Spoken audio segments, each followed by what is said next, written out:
اعوذ باللہ من الشیطان الرجیم بسم اللہ الرحمن الرحیم۔ محترم ناظرین السلام علیکم۔ ایک دن چند طلبہ نے اپنے استاد سے کہا، سر آپ ہمارے ساتھ کرکٹ کھیلیں۔ استاد نے کہا، ضرور، مجھے تو کرکٹ کا بہت شوق ہے۔ کھیل شروع ہوا تو دیگر کلاسوں کے طلبہ بھی میچ دیکھنے میدان میں آ گئے۔ سب کی توجہ اس استاد پر تھی۔ 5 گیندوں پر استاد محترم نے صرف 2 رنز بنائے اور چھٹی گیند پر کلین بولڈ ہو گئے۔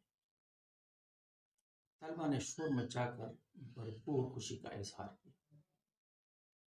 دوسرے دن کلاس میں استاد نے پوچھا، کون کون چاہتا تھا کہ میں اس کی گیند پر آؤٹ ہو جاؤں؟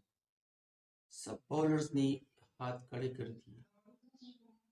استاد نے ہنس کر پوچھا، یہ بتاؤ میں کرکٹر کیسا ہوں؟ سب نے ایک زبان ہو کر پوچھا، بہت برے۔ پھر پوچھا، اچھا میں استاد کیسا ہوں؟ سب نے جواب دیا، بہت اچھے استاد۔ استاد نے ہنستے ہوئے کہا، صرف آپ نہیں، دنیا بھر میں پھیلے ہوئے ہزارہ طلبہ جن میں کئی میرے نظریاتی مخالف ہیں، سب کہتے ہیں کہ میں اچھا استاد ہوں۔ راز کی بات بتاؤں، میں جتنا اچھا استاد ہوں اتنا اچھا طالب علم نہیں تھا۔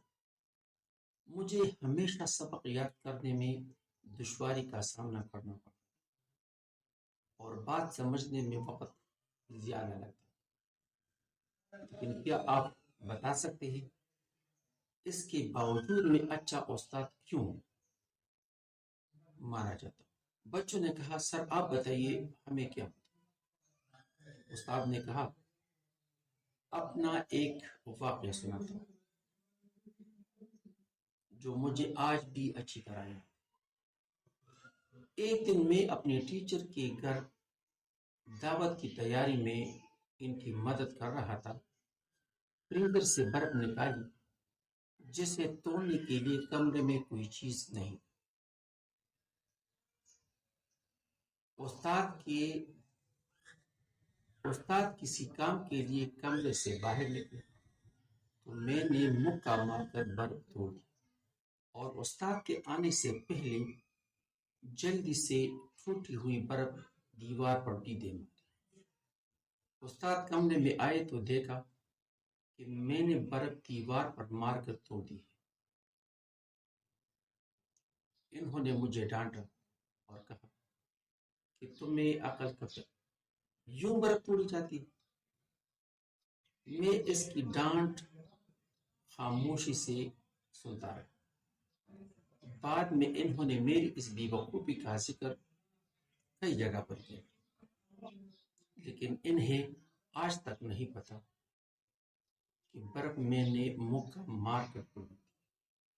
یہ بات میں نے انہیں اس لیے نہیں بتائی کہ وہ ایک ہاتھ سے معذور تھا۔ ان کی غیر موجودگی میں میں نے جوانی کے جوش میں مکہ مار کر برف توڑ دی، لیکن جب ان کی معذوری کا خیال آیا تو سوچا کہ کہیں میرے طاقت کے مظاہرے سے انہیں احساسی کمتری نہ ہو، اس لیے میں نے برف دیوار پر مارنے کی احمقانہ حرکت کی اور کئی سال تک اس کی ڈانٹ سنتا رہا۔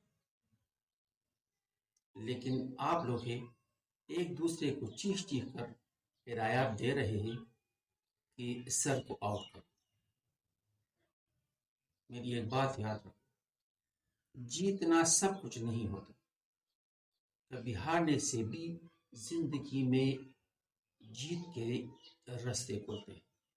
آپ طاقت میں اپنے اساتذہ اور والدین سے بے شک آگے بڑھ جاتے ہیں، لیکن زندگی میں کبھی اپنے اساتذہ اور والدین سے جیتنے کی کوشش نہ کریں۔ ایسا کر کے آپ کبھی بھی نہیں ہاریں گے۔ اللہ تعالیٰ آپ کو ہر میدان میں ضرور کرے۔ امید ہے آپ کو میری یہ ویڈیو اچھی لگی ہو۔ اگر ویڈیو اچھی لگی ہو تو چینل کو سبسکرائب کریں اور شیئر کریں. خدا حافظ.